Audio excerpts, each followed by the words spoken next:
Bulletin का आगाज करेंगे। आपको बताएं कि चेयरमैन तहरीक इंसाफ इमरान खान ने हुकूमत को टफ टाइम देने की ठान ली। फवाद चौधरी को पंजाब में अहम टास्क के साथ मैदान में उतारने का फैसला कर लिया। ट्विटर बयान में इमरान खान बोले, पाकिस्तान यजीदियत के निर्खे में है। वसायत के खिलाफ 13 अगस्त को आज़ादी जलसे में मंसूबे का ऐलान करूंगा। इमरान खान ने कहा कि इस गिरोह को तब्दीली हुकूमत की अमरीकी साजिश के जरिए हुकूमत में लाया गया।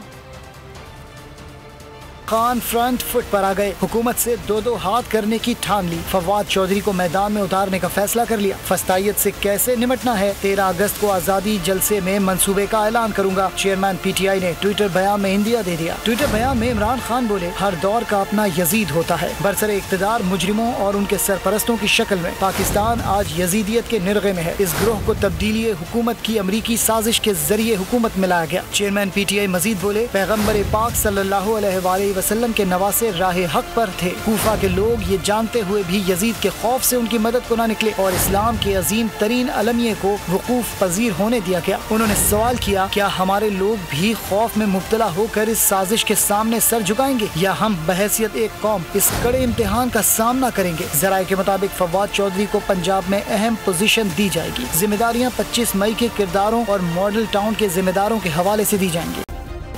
सब्सक्राइब करें और बेल दबाएं ताकि कोई खबर रह न जाए।